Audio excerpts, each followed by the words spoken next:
សួស្តីប្រិមិត្តនៅក្នុងបណ្ដាញ YouTube ទាំងអស់ឥឡូវជួបជាមួយនឹង channel របស់ខ្ញុំបន្តទៀតនៅកាលពីមេរៀនមុនយើងបានរៀនទាក់ទងទៅនឹងការប្រើ Google Translate ឥឡូវក្នុងមេរៀននេះខ្ញុំនឹងលើកយកមេរៀនមួយទាក់ទងទៅនឹងការប្រើនៅ Google Map ម្ដងណា Google Map គឺជាផែនទីដែលយើងកំណត់ direction ដែលយើងត្រូវធ្វើមួយគឺយើងងាយស្រួលណានិយាយក្នុងការយើងទៅរកទីតាំងណាមួយក៏បានតែទីតាំងនោះខ្ញុំអត់ដឹងថាវានៅកន្លែងណាទេណាខ្ញុំដើររកវាអញ្ចឹងមានភាពពិបាកយើងពិបាកក្នុងការដើររកបើថាយើងស្គាល់វាយើងអាចចុចប្រើនៅ Google ទៅ Google នេះមកហើយយើងអាចនៅក្នុងទូរស័ព្ទបានដូចគ្នាដែរណាទីសាក់ក្នុងទូរស័ព្ទមាន Google ជ្រុំដូចគ្នាដែរយើងអាចប្រើបានដូចគ្នាហើយនៅក្នុងឥឡូវខ្ញុំបង្ហាញវាក្នុងកុំព្យូទ័រទៅដោយសារតែខ្ញុំបានអត់បានdownload អា hot screen ទូរស័ព្ទដាក់ក្នុងកុំព្យូទ័រទៅគឺបានតែបង្ហាញ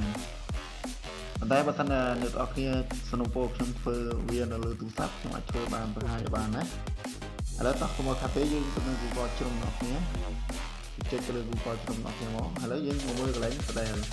កន្លែងសញ្ញា6នឹងផ្ដែលមកហើយយើងចុចលើវាមកហើយបន្ទាប់មកយើងជ្រើសរើសទៅលើនេះ map ប៉ុន្តែសំខាន់បំផុតយើងប្រើវាបានគឺត្រូវតែយើងសាច់account របស់យើងចូលក្នុង Google ទៅណាបើយើងអត់មាន account Gmail ទេគឺយើងមិនអាចប្រើវាបានទេគឺយើងត្រូវទៅ account sign up account មួយអូខេទៅ account របស់ខ្ញុំគឺយើងបាន sign up ចូលហើយអញ្ចឹងយើងអាចរួចឃើញណាអូខេឥឡូវឧទាហរណ៍ថាខ្ញុំរួចទីតាំងណាមួយណាឥឡូវនេះខ្ញុំកំពុងតែរស់នៅឡើយនេះណាអូខេព្រះអង្គជេអង្គចំអូខេខ្ញុំមិននៅឡើយគាត់យកចំទេតែខ្ញុំបានដាក់កំណត់បានដាក់ទីតាំងរបស់ខ្ញុំបាទឥឡូវនេះគឺដោយសារតែម្ដុំនេះគឺកន្លែងដែលខ្ញុំរស់នៅណាឥឡូវថាខ្ញុំចង់ចេញពីក្រុងសៀមរាបអូខេខ្ញុំចង់ចេញពីក្រុងសៀមរាបទៅខ្ញុំចង់ពីក្រុងសៀមរាបឥឡូវខ្ញុំចង់ទៅរកប្រាសាទឬក៏ភ្នំកលែនចុះហ៎ខ្ញុំសេខ្មែរក៏បានភ្នំគូលែនអូខេភ្នំគូលែនអូខេខ្ញុំ search វាអញ្ចឹងមកវានឹងបង្ហាញយើងនៅនេះគូលែន mountain អូខេវានឹងបង្ហាញយើងនៅកន្លែងនេះអូខេនេះបន្ទាប់មកខ្ញុំចង់ចាញ់ពីក្រុងសៀមរាបទៅក្នុងកន្លែងហ្នឹងតើយើងត្រូវជិះផ្លូវណាណាឥឡូវខ្ញុំចុចលើកន្លែង direction នេះយើងមើលកន្លែងផ្ទាំងនេះគឺយើងឃើញមាន save មានពាក្យ nearby មានពាក្យ send to your phone មាន share ហ្នឹងហើយមានកន្លែងdirection ហ្នឹងខ្ញុំចុចកន្លែង direction ហ្នឹងហ៎កន្លែង direction មកហើយគេដាក់ Glen Mountain ឥឡូវខ្ញុំចេញពីណាឥឡូវខ្ញុំចេញពីសៀមរាបអូខេចេញពីសៀមរាបចេញពីសៀមរាបអូខេនេះគេបង្ហាញណាសៀមរាប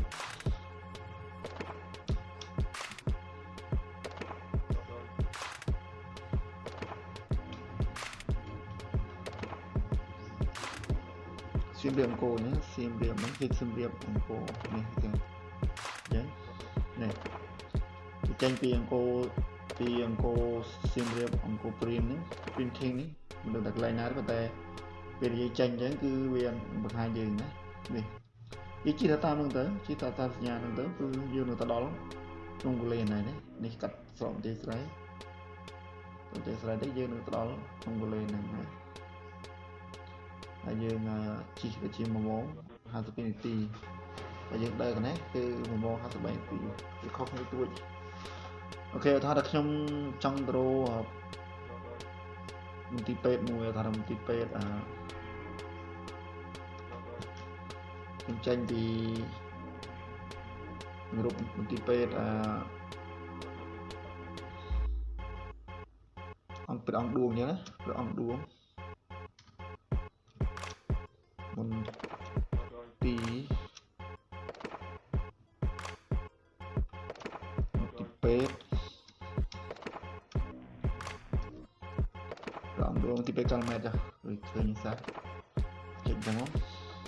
នេះមានន័យថាខ្ញុំចេញពីស៊ីវីអង្គរទៅគឺនេះ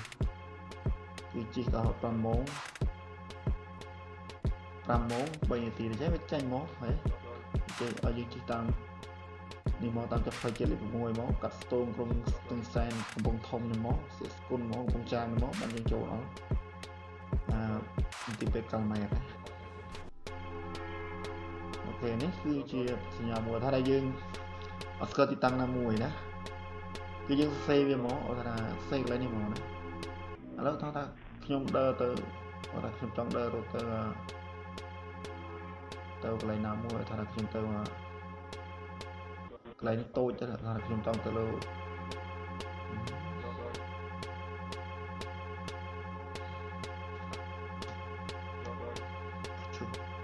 គេជួបផ្សេងខ្ញុំចង់រត់តែតូចទៅថាខ្ញុំយកប្រាសាទ